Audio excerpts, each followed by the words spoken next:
चलिए खबरों में आगे बढ़ते हैं। नीट यूजी परीक्षा को लेकर सुप्रीम कोर्ट में सुनवाई है और सुप्रीम कोर्ट में दायर याचिका पर आज सुनवाई होने जा रही है। इससे पहले आपको बता दें कि नीट यूजी काउंसलिंग जो है वह एनटीए की तरफ से रद्द कर दी गई थी। अब बड़ी खबर यह है कि आज सुप्रीम कोर्ट के अंदर डीवाई चंद्रचूड़ भी इस पे आपको बता दें कि सुनवाई करेंगे। बड़ा दिन है, दायर याचिकाओं में दोबारा परीक्षा कराने की मांग है।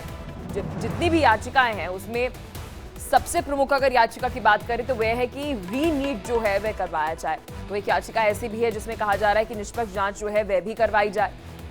तो बड़ी अपडेट आपको दे रहे हैं, सुप्रीम कोर्ट में दायर याचिका पर आज सुनवाई हो।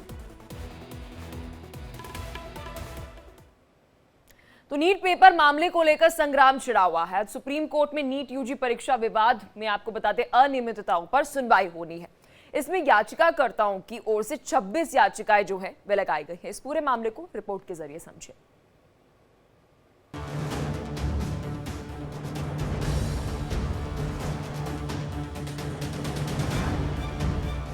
विवादों में घिरी मेडिकल प्रवेश परीक्षा नीट यूजी को लेकर सुप्रीम कोर्ट में होगी अहम सुनवाई। इन याचिकाओं में नीट यूजी की 5 मई को हुई परीक्षा में गड़बड़ और कदाचार के आरोपों पर सुनवाई होगी। इसके साथ ही नीट यूजी फिर से आयोजित करने का निर्देश देने का अनुरोध करने वाली याचिकाएं भी शामिल है।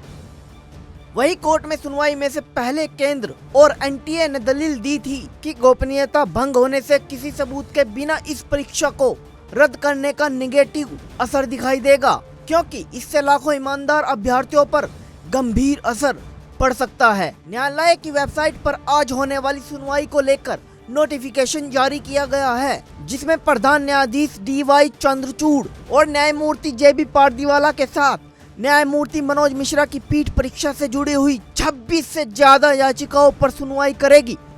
वहीं इससे पहले नीट यूजी काउंसलिंग अगले आदेश कर रद्द कर दी गई है। एमबीबीएस और BDS under graduate medical courses की एडमिशन प्रक्रियाओं के लिए छात्रों को अभी थोड़ा और इंतजार करना होगा। हालांकि नीट यूजी काउंसलिंग आयोजित करने वाली मेडिकल काउंसलिंग कमेटी की ओर से अभी काउंसलिंग में देरी के पीछे की वजह नहीं बताई गई है, जिसके लिए एमसीसी जल्द ही नोटिस जारी कर सकती है। बता दें कि एनटीए सरकारी और निजी संस्थानों में एमबीबीएस, बीडीएस, आयुष और दूसरे संबंधित पाठ्यक्रमों में दाखिले के लिए नीट यूजी का आयोजन करती है। इस साल 5 मई को यह परीक्षा आयोजित की गई थी, जिसमें 571 शहरों के 4750 परीक्षा केंद्रों पर लगभग 23 लाख अभ्यर्थी शामिल हुए थे।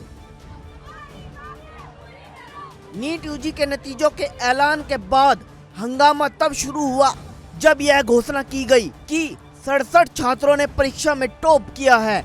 नीट यूजी 2023 में कुल 2 टॉपर थे। इसके बाद यह ऐलान किया गया कि एनटीए ने उन छात्रों को ग्रेस मार्क्स दिए हैं जिन्होंने 5 मई को अपने परीक्षा केंद्र पर समय का नुकसान झेलना पड़ा था।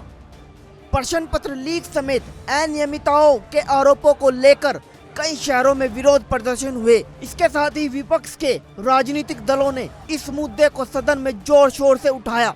परीक्षा में गड़बड़ी के संबंध में अदालतों में भी कई मामले दायर किए गए। केंद्रीय शिक्षा मंत्रालय और एनटीए ने उन याचिकाओं का विरोध करते हुए अलग अलग हलफनामे दाखिल किए हैं, जिनमें विवादों में रही इस परीक्षा को रद्द करने, दोबारा परीक्षा कराने और अदालत की निगरानी में जांच की मांग की गई है। उन्होंने अपने जवाब में कहा कि देश की प्रमुख जांच एजेंसी सीबीआई ने कई राज्यों में दर्ज मामलों को अपने हाथ में ले लिया है और दोषियों पर सख्त एक्शन ले रही है। Bureau report, India daily.